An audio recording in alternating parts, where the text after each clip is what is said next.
What's up, y'all? It's your man, Stephen Bardo, coming at you with another edition of Bardo's Breakdown. I'm your host. I've got a friend and a special guest on today, Chris Williams. Chris, what's going on, brother? How you doing? My man, Bardo. What's up, baby?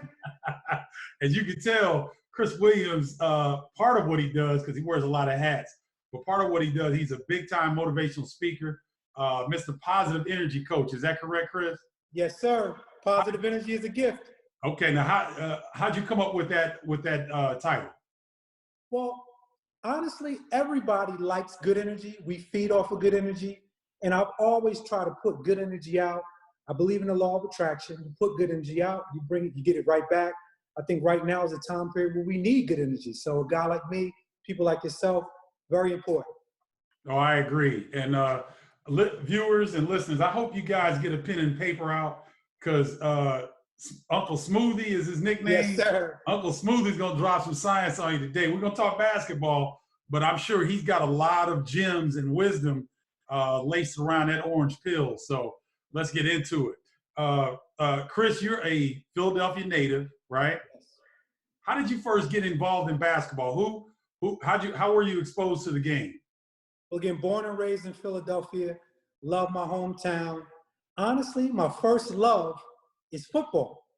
Okay. When I was growing up in Philly, I know this is strange, I was a Dallas Cowboys fan. I loved the Cowboys. I wanted to be Tony Dorsett. Oh, wow. That was my guy, Bardo. Okay. So again, during that time period, as you probably know, you played all sports. Yep. Football was my first love. I played Pop Warner football. I was a running back my first year I played. My second year I played tight end, and I was a quarterback my last season. So what actually happened was I was starting to get a little bit taller. Mm-hmm. It was one particular game, I remember it like it was yesterday, Bardo. The line just wasn't working. Cats was getting to me. I was getting sacked. I was taking a lot of hits. Now, I usually like to give out punishment, but this particular day, it wasn't working. So I started putting my attention more towards basketball. That was around, I think, like the 6th or 7th grade in that area. Okay. And pretty skilled at basketball. And, you know, just took a liking to just being aggressive. You know, a lefty, always could shoot the ball fairly well from the outside. And things just started working in my favor. I was probably one of the best 8th graders in the city of Philadelphia at that point. Went to high school at Cardinal Doherty High School. Okay. Cardinal Doherty history. A lot of you may know Catino Mobley. I'm a couple of years older than Cat. When I was a senior, Cat was a freshman, so that's my guy. I took him under my wing. I jokingly tell people, I'm Catino Mobley before Catino Mobley. He's just a better version of Smoothie. So I like that. So you can listen and try to figure it out.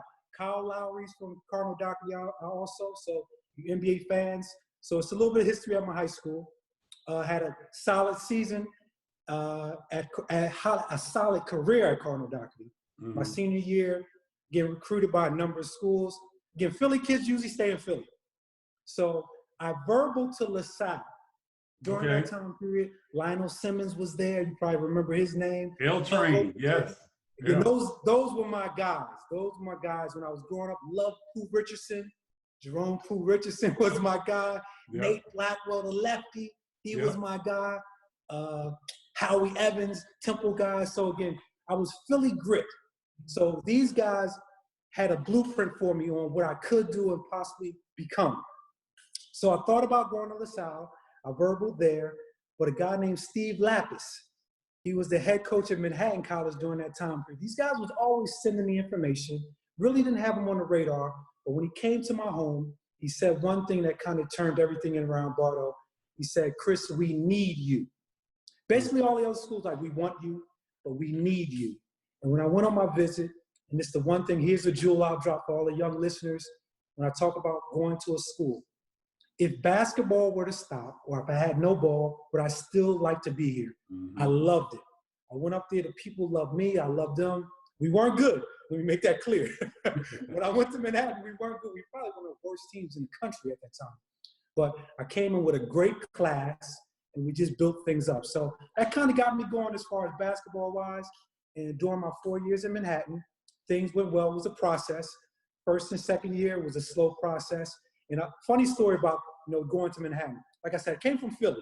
Yep. And again, I knew guys like Doug Overton, Lionel Simmons. These guys were legit pros. Yeah. So I go to Manhattan, mid-major school. So I'm thinking like, hold up, this level of talent isn't that high, but you have to respect the game. That's another jewel for the young ones. You have to respect. I remember Lapis putting out a scouting report. And I used to look at the scouting reports. I'm looking for guys like you, Bardo, and Kendall Gill on the scouting report. And I'm looking at guys I've never heard of before and all these good things they can do. And I'm like, who is he? Where did he come from? But you have to respect the game because there are good players all over the place. That's right. So, again, it was a humble deal. By the time I was a junior, understood my role. It wasn't a huge score. But again, coming in, everybody scores. I'm a lefty point guard. I'm 6'4". You usually don't see guys like me at the mid-major level. So I'm really thinking I'm going to come in and just wreck shop. No, not at all. Not at all, Bardo. So I understand and appreciate my role. Became a very good leader at the point guard position. Big time talker on the defensive end. So a lot of my skills that I'm really good at now translated then. Talking on defense, getting guys in position, understanding the scouting report, explaining things to guys, making guys feel good about what they do well on the court. So these things worked out well for me as a junior. I came off the bench, it was a humbling situation. I started my first 2 years, but for the betterment of the team, we made a decision. All right, Smooth, you have to come off the bench for us to be at our best. Embrace that role. And by the time I became a senior, actually, at the end of our junior year, we lose a tough MAC championship game because for us, you have to win that championship to get into the tournament. That's right. We lose to LaSalle by 1 point. That's when Randy Woods was there. I'm not sure if you remember that name. I do remember that name. Randy Woods was a guard at LaSalle. He had a big-time game. We lose that by 1 point, but we knew we were right where we need to be. That following year, we were just a juggernaut. We win the MAC championship regular season, get to the tournament, and we play Virginia at the Carrier Dome with Corey Alexander. Who else was on that team? Junior Burroughs, solid team. But again, I always tell people, I think we were so excited about getting to the tournament. We were just happy to be there. We probably didn't play our best basketball. But that led to me just doing some of the things I do now as a speaker. When I graduated from college, I had a job with the Philadelphia Phillies in the sales office right off the bat. So I did not pursue basketball afterwards. In hindsight, I probably was good enough to play overseas in most cases. And I think because of the way I was the type of guy, I believe if I played long enough to be played overseas, I might have gotten a last spot on the bench because I understood my role, understood what it took to be on a team. So I could see a GM or someone saying, we'd love to bring Chris Williams in and possibly make an NBA roster. I got you. So, man, let me go back to high school a little bit because unfortunately, people in the Chicagoland area, the Midwest, don't understand the fabric of basketball in the city of Philadelphia. How passionate players are. You got the Big Five. Big time. I did a game in the Palestra this year. I was a little kid, Chris. Well, listen, I was checking out that live you did when you were going through the Palestra. Oh man, I was like a little kid. It's a hoop history museum. Yes. Out there. And then, I started talking to Fran Fraschilla and Pat. Fran was my head coach my senior year. Lapis for 3, Fran my senior year. Keep that in mind. Wow. So, yes. I mean, can you talk a little bit about the passion and the special relationship that the city of Philadelphia has with basketball? Well, again, you brought up the Big Five. The Big Five is huge in Philadelphia. Again, like I said, as a high school player, that's what you want to do. I know you have some roots. Well, again, honestly, Bardo, you're not from Chicago because I was recently listening. You said you've been adopted from Chicago. Where are you from? I'm from Carbondale, Illinois, where Southern Illinois University is. That's where I'm from, Carbondale. I love it, my man. Yeah. But there's history everywhere. So with Philly, Big Five, you either want to go to Temple, you want to go to LaSalle, you want to go to Nova, you want to go to Penn, St. Joe's. You want to play in that Big Five. So that's what I wanted to do.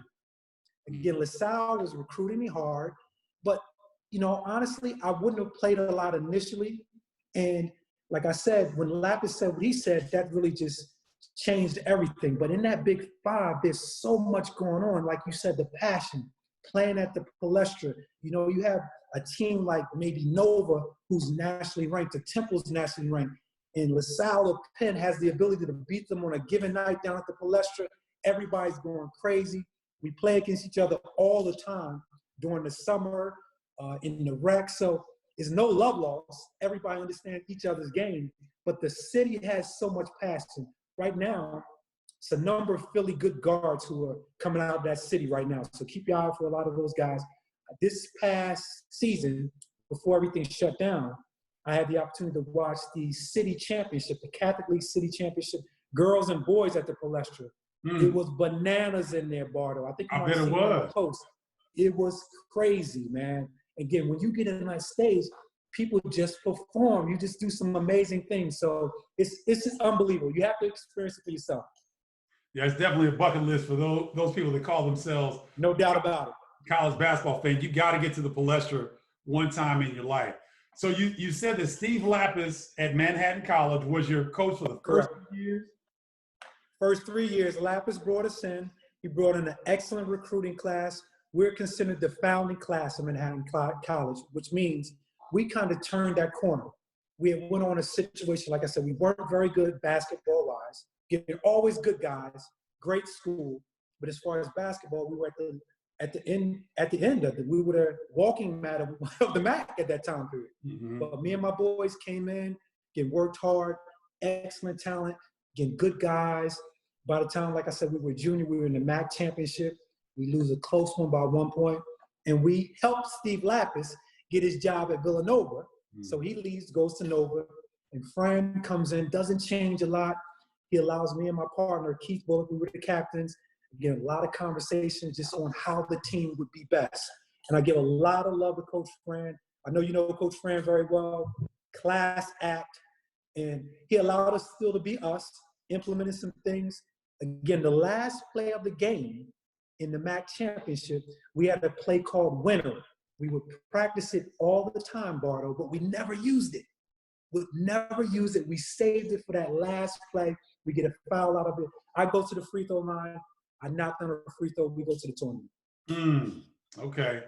So Iowa fans will love to hear that because they can't get enough of Coach Fran McCaffrey. So I love that story. No, actually, I'm sorry. Fran Frischella. I apologize. I'm okay. Now, McCaffrey's from Siena when he was in the MAC. He had a nice run. I believe he had a Siena team that beat Ohio State in the tournament. If I remember correctly. That's right. Yes. Okay, so that was my mistake. You did say Fran Frischella, and I just was thinking. Fran Frischella, yes. Yeah, okay, because for those that don't know, I worked with Fran Frischella at ESPN for years. He kind of took me under his wing because we would be in studio a lot, and I really learned a lot from Fran and love him to this day. So big shout out to Fran Frischella. No doubt. Bardo, I got to give you a shout out before we go any further. Yeah, go ahead. I have to give you mad love for being a big brother and being a mentor. I think it's important for people to understand. We met at a speaking conference, if I remember correctly. That's right. I was a fan of yours, obviously from the Fighting Illini, just a fan of the game. I said, that's my man, Steve Bardo. That's my dude over there. And again, I come over and just rap to you. We have a conversation like we've known each other for years. Yep. And from there, anytime I need an assist, if I give you a call, send you a text message, you always show me love. So I appreciate that, big brother. Keep doing what you're doing, man. Thank you, Chris. I appreciate that, man. I do. That means a lot. And because as you can tell, like you are, we're big in personal relationships, right? Right. And those are huge. And when we can support each other, because, Chris, we got the biggest fraternity, the best no doubt in the world, in my opinion, basketball players. And so I appreciate you sharing that and saying that, man. The James Malinchek yes, or something like that out in Vegas. Big Money Speakers boot camp, if I remember correctly. Yeah, that's right. That was in California, I believe. Oh, that one was in Los Angeles. Okay. Los Angeles, yes. Okay. Los Angeles. All right. And another thing that tells me right there, you're working on your craft. You want to get better. You're not resting on your laurels. So that's you got mad love when I put you out there, brother. I appreciate that. I appreciate that. So, Chris, tell people what the life of a motivational speaker is like. Well, hold on. Let me back up. Yes. Chris also is the color analyst for the Manhattan Jaspers, men and women's teams. Jasper fan. Yeah. So, Chris, how many games a year do you call? I call about 10 games a year with the Jaspers. I do a number of MAC games also. That's the conference we're in, the Metro Atlantic Athletic Conference. Okay. Some teams in that conference, which are Iona, Siena, that you may be familiar with, Monmouth, Quinnipiac. So I get a chance to call some games for different teams in the league also, in addition to Manhattan. But I graduated from Manhattan, so I do most of their home games. I was fortunate enough to host the MAC award show also. And during the tournament, I do a number of games for the MAC tournament also. Okay. So if we had a MAC network similar to the Big Ten network, I'd probably be very similar to you, Bardo. Oh, okay. Oh, well, you already are because you're doing it. So, yes, sir. So Chris is a college basketball analyst in addition to being a very successful motivational speaker. You know, with Chris, people hear motivational speaker, but they don't really, they know you up on the stage, but they don't really know your lifestyle and what all goes into it, the ups and downs, the challenges, the benefits. Can you kind of run us through that a little bit? No question. Obviously, as a speaker, we think of the top guys most of the time. You think of a Malachek. You think of any of the guys that we see consistently. What's my man, the preacher speaker? What's his name, Bardo? You know exactly what I'm talking about. Not Les Brown. Les also, but I can't think. He's the number one speaker right now, right off the top of my head. He's a preacher, speaker. What's up, everybody? Yeah, can't think of his.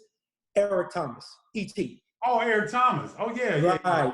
Yeah, when you think of guys like that, and when you think of a guy like an Eric Thomas or Les Brown, most of the time, venues want those guys to come in all the time. But there's so many great speakers like myself, like yourself, so you have to do a number of prospecting. So I'm consistently, putting information out to different schools. I'm very fortunate where I get a chance to speak at a number of schools, corporations, and just talking and being consistent on what I talk about. And like I said, the positive energy deal is so important for so many people right now, the schools and corporations. I get an opportunity to go out and do my thing. But again, it's consistent prospecting. I think that's the key to it. A lot of people don't realize that, where I'm making calls or I'm contacting people, like you said, building relationships. Or Bardo, is there somebody out there in Chicago who needs a guy like me to come in? And you work off of things like that. But the travel, getting on planes, as driving certain places, making sure you get there early. So it's work, but it's all love. Yeah, and Chris does a good job in terms of juggling his schedule. But your wife, she's also got her own company. What's her name and what does she do, Chris? My wife is Leah T. Williams, and she is a luxury floral designer. And I tell people this all the time, Bardo. I'm Scottie Pippen. She's Michael Jordan. She makes this team go. We don't win championships without her. I'm pretty nice on my own, like Scottie. Right. But with her, it's a wrap. She runs the whole show. She's unbelievable. So if you get a chance to go to her website, her Instagram is Leah T. Williams Events, but she's big time. She's nice with it. And I tell you what, Leah T., did I say it right? Leah T. Williams, yes. Mrs. Williams and Mr. Williams. Mrs. Williams, yes. They create quite a tandem. They do a great job on social media, and the love is obvious. The love jumps off. We appreciate it. We try to have a good time, Bardo, all the time. No, it's a beautiful thing, man. I love to see it. So, Chris, let me ask you something, man. From the time you played to now calling games. Yes. What's the biggest difference in the game, in the college game, that you've seen? Well, again, we both know this. Guys aren't as tough. We know that. A little bit softer game. Yeah. Obviously you can't do as much as we did in the past. Like a guy who's a great defender like yourself would be really good with a hand check. You don't see as much as that. And the nugget I would drop to the young people right now is watch yourself as much as possible. Watch people similar to you and pick up tips on how to use their body, how to use spacing. Guys, the basketball IQ isn't as high as it was at one point. Agreed. Some of these guys are so athletic.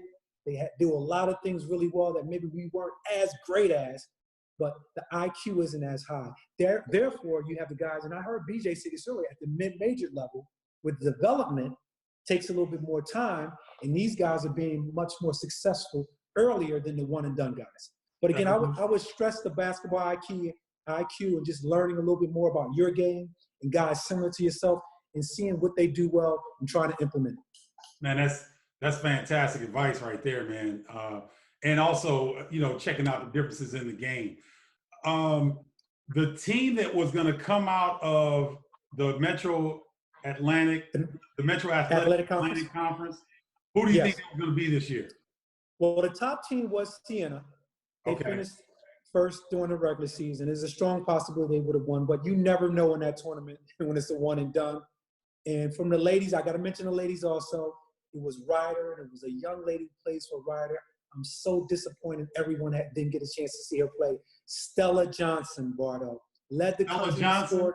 Stella Johnson. Okay. Led the country in scoring. Went to Ryder University, Lawrenceville, New Jersey. She is the truth. I was hoping they would win so everybody could get a chance to see her. Covered her early in the season in Orlando. Dropped a quiet 50. Not loud, Bardo. Quiet. Real quiet. She has a demeanor of a very similar to Kawhi Leonard. Doesn't say much, but she just gets after you. Okay. But for the guys, I think Siena probably would have won it. And they had the player of the year also, young man, Jalen Pickett, sophomore. He's going to be good in our league. Very good. He's good now, but I'm glad he's still hanging around. Okay. Good stuff. And then what are some of your topics when you go out and talk? I know you're the energy coach, but do you have specific topics and no question about it. When I speak at corporations, I try to focus on the importance of exceptional customer service. People don't realize how important it is if you have someone who's at your front desk, who greets your customers, the importance that they bring. If the energy isn't good, you can lose a lot of money. Great point. So I think that's big for corporations. At schools, positive energy is a gift.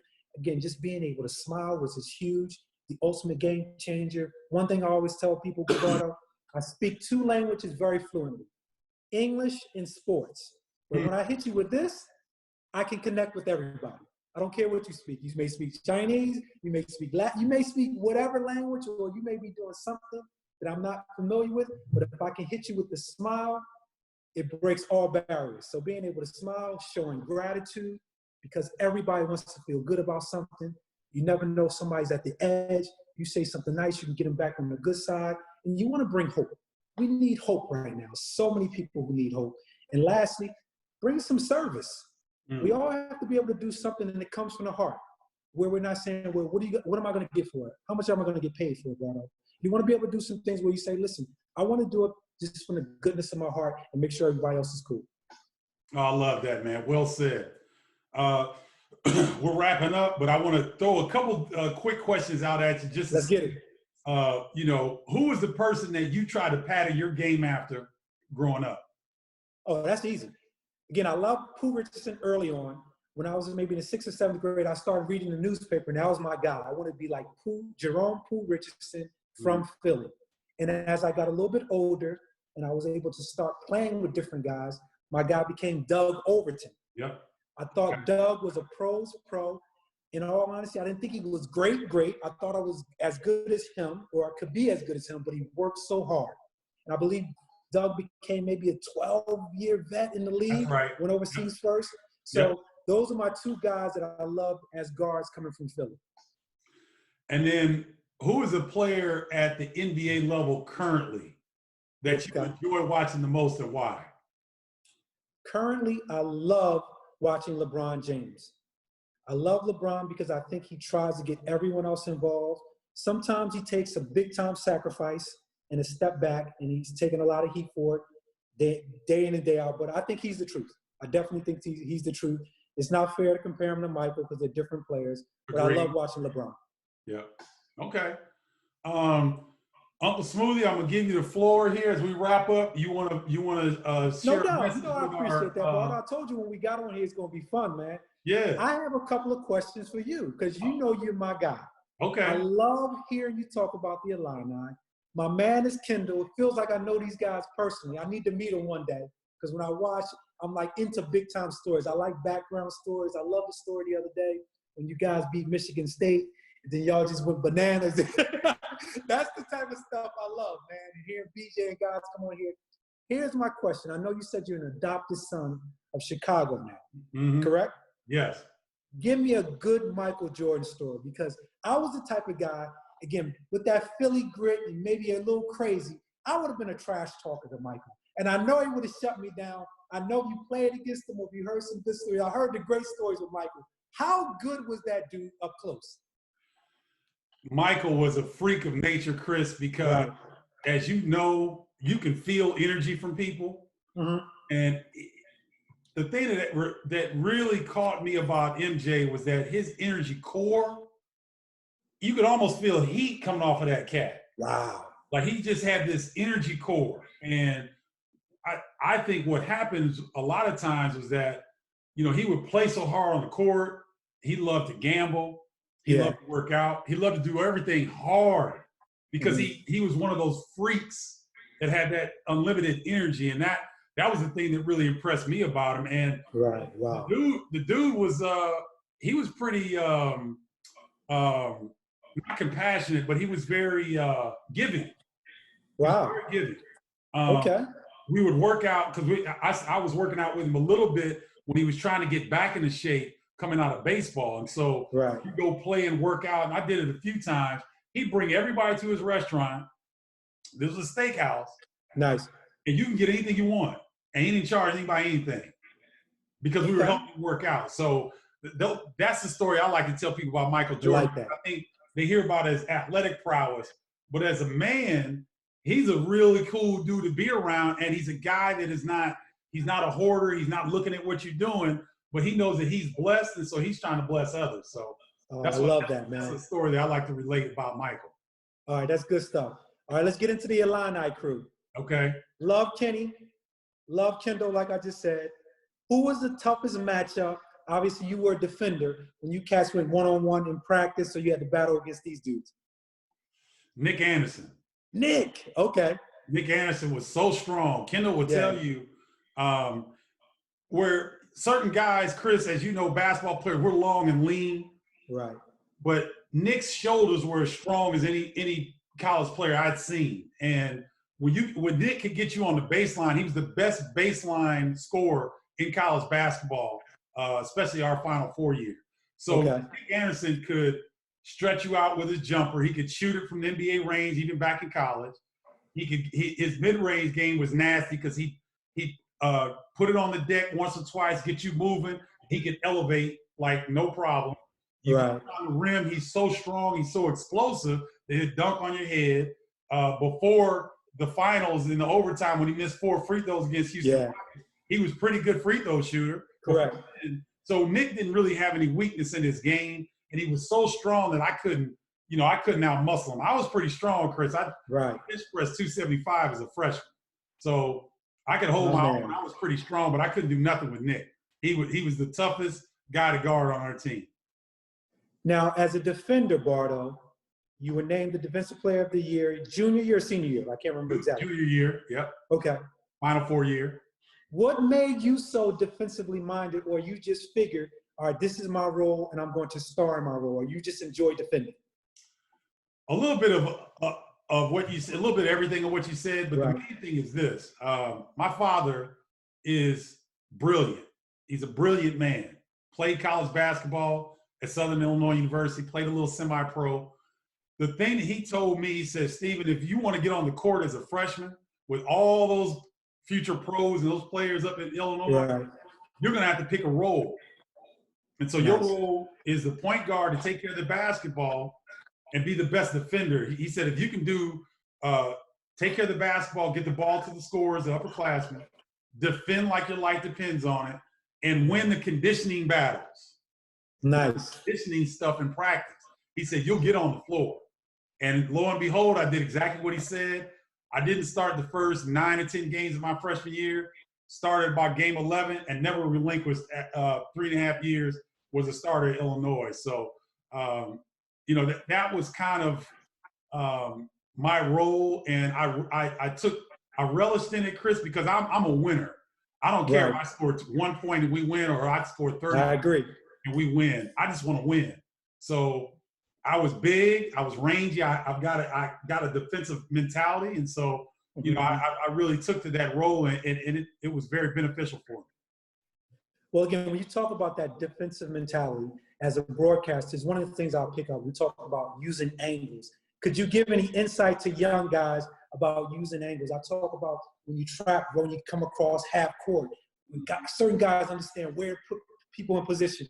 Help the young people out real quick, Bardo, because you're good at this, man. Well, what I think when you're looking at playing defense and you're looking at using angles in basketball, you got to really be observant. And what do I mean by that? So if you are studying an opponent, you really got to hone in on what they like to do. What is their tendencies? What do they like to do? So if you're trying to defend, say, a Marcus Liberty, who is really a 6'8" two guard that can handle like a point guard. Right.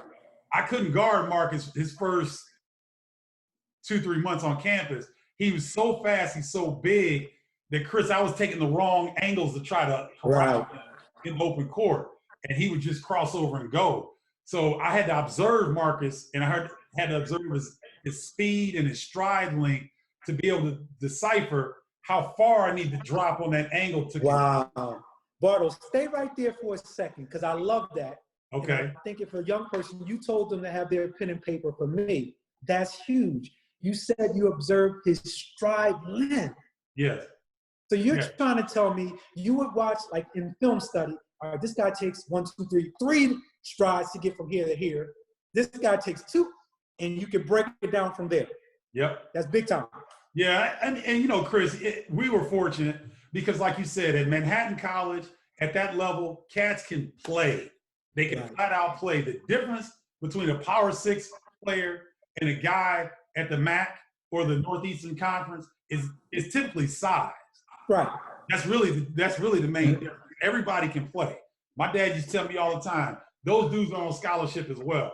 Well, that's the mistake I made when I first got into school. I said, who are these people? I don't understand this scouting report. I've never heard of them. Lapis made everybody seem like they were 5-time All-Stars in the league.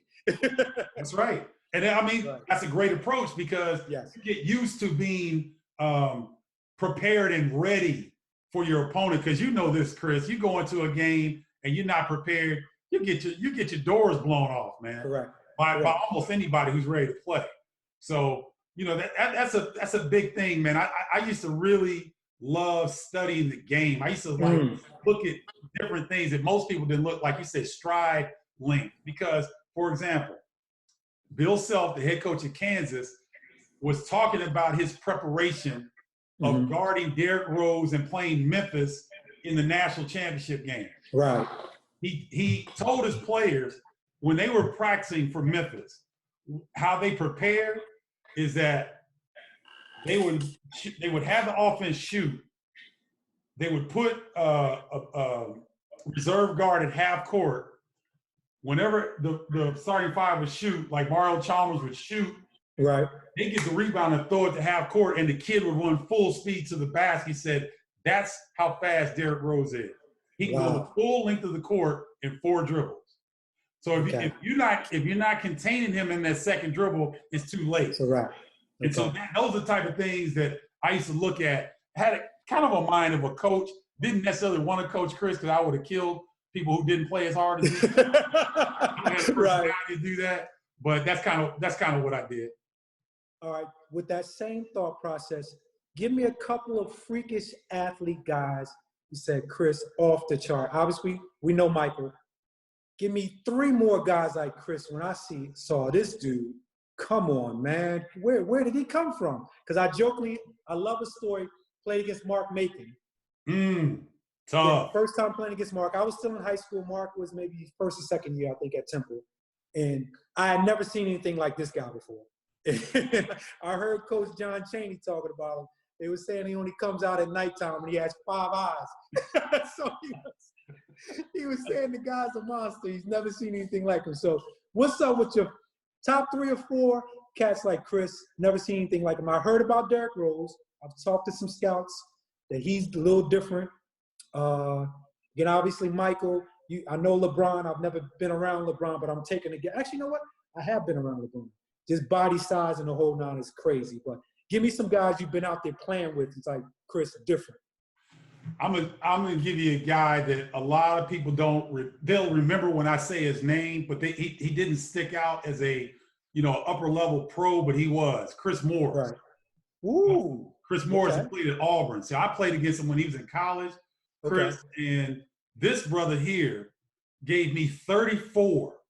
And he did it in a way that was post-ups, long-range jumpers, and ones off the bounce. Right. Reverse pivot, Jack Sigma stuff on the mid post. I mean, when he got rolling, they just abandoned the offense and they just kind of put him on an island. And here's my young self at 6'6", right. and he's 6'8". He's like 6'8", 6'9", right? Okay. Yeah, man. Chris was he's an athlete. I mean, he'd get up, go baseline, he'd dunk on the whole squad. I mean, he was nasty. Right. Let me think who else in college was a freakish athlete. God rest his soul, Roy Marble was a monster. Ooh, Do you remember Roy Marble? Yeah, fresh cut every time. He was he's still the leading scorer in Iowa history. Okay. He had substance abuse problems, and I think he had some mental health issues. But oh my goodness, you're talking about a competitor and an athlete, a guy that when he ran or he jumped, he just kind of ran quicker and jumped quicker than everybody else. He just was a freakish athlete. But those two guys really stick out to me. I can hear that. This will be my last one because I can go on and on because I've been wanting to do this for the longest. Okay. Mental approach. Obviously, we talked about it from the basketball standpoint. Is there a possibility, or does the NBA look into assisting guys, or maybe at that college level? I would love to do something with you where we can help athletes with their mental approach to everything as a whole. Because oftentimes, guys get wrapped up into trying to be good, trying to perform, and they just lose sight of what's happening. And I think we can assist guys like us just talking and talking guys through being able to handle different situations. I watched a great 30 for 30 the other night about a young football player who committed suicide because his things got too heavy for him. And the kid in a lot of times I think he went to Washington State. I can't remember his last name. Young man, quarterback. And you talking about the family because his brother was a big time quarterback. Yes, exactly. His brother was old. It was three brothers.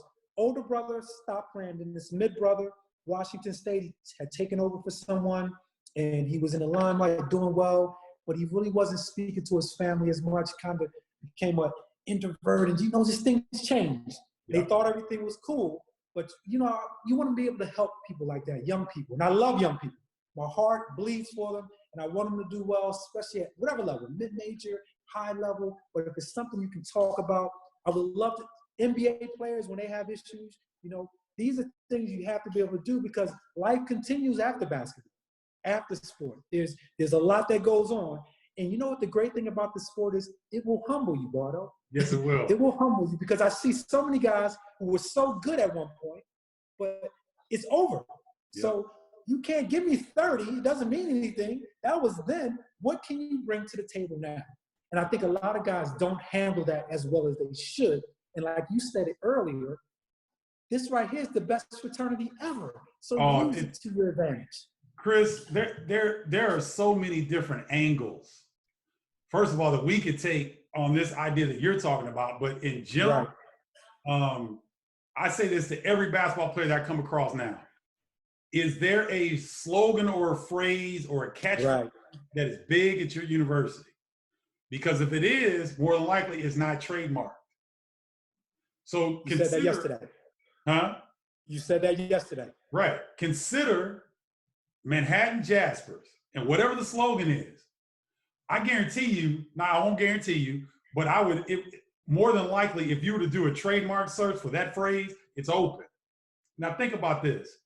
If Greg Anthony's not a good example because he was a serial business guy, even at UNLV. He paid for a scholarship one year based on the money he was making because he was making too much money to be on the scholarship. He's Stacey Augman.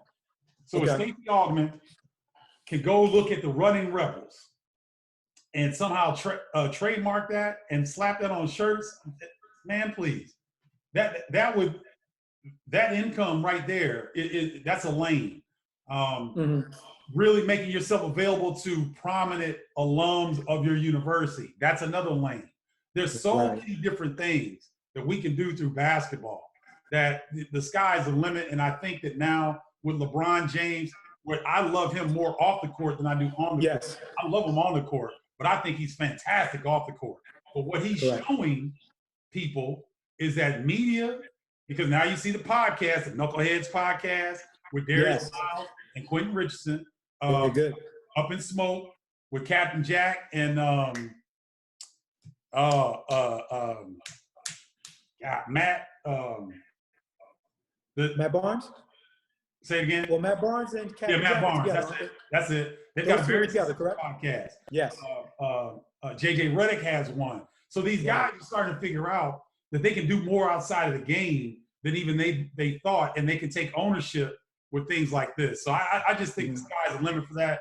And I hope that you and I can talk about that at any time, but I hope that schools and places like this are really taking that mental health piece. Not that a person is necessarily sick, but that everybody can use mental health coaching to work themselves through situations where adversity may occur. So I love that idea.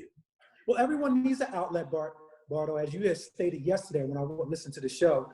You know, especially like during this time period, you ask people, listen, if you need to talk to me, give me a call. Yep. You know how comforting that is to hear Steve Bardo say, give me a call? I hope so, Chris. But I mean, that's big. You know, I don't know who's called you or DM'd you, but just to hear that information, and people, like when I speak, people just want to feel good, man. So many young people, so many people come up to me after talks, say, Uncle Smoothie, Chris, thank you so much for coming through. I appreciate it. Because we need an outlet. Yep.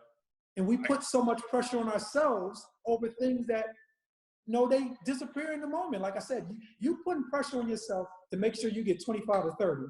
After this game is over, after the year is over, we're going to bring another kid in here to do the same thing. That's right. That's right. When it's all said and done. So I think that's definitely important. Bardo, man, I love this brother. I could go on and on. Love that Illini crew. I will get into that crew a little bit further. We're going to have to do that on another occasion because I want to know how y'all lost that game, man, in the Final Four. Listen, Bardo, I'm a college ball player myself, and I'm like, no, man, no, not my boys. How did they go down on this one, Bardo? Yeah, no. But that was big time, man. We're gonna do that on another show, man. On another show. And tell my man Kendall to keep doing what he's doing, man. Listen, here's my favorite with Kendall. I used to like the fly-by dunk with Kendall when he flushes in by he might have been the closest, just outside looking in, with the athleticism to a Jordan during that time period when he was in college. Because he used to fly, right? I agree. No doubt. So no doubt. That's Uncle Smoothie, Chris Williams. Where can we find you, Chris? You can find me on Facebook, Chris B. Williams. That's CHRIS B. Last name Williams. And on Instagram, Hear Chris Speak. Twitter, Hear Chris Speak. Holla at your boy. And then what's your website, Chris? Website is hearchrispeak.com. Okay. So hearchrispeak.com. So if any of you are looking for a professional motivational speaker, Chris is your guy. Great energy, as you could tell from our exchange here in this, my man, this conversation, because it's more of a conversation with us than me interviewing him. So, thank you, brother. I appreciate you, man. That'll do it for this edition of Bardo's Breakdown. Make sure you come back to the page. We'll have great interviews like this. We'll go live. We'll do all these things daily to help all of us get through this coronavirus situation. So until next time, keep your head up, do the safety protocols, keep your hands clean. All right, y'all. Peace. Peace.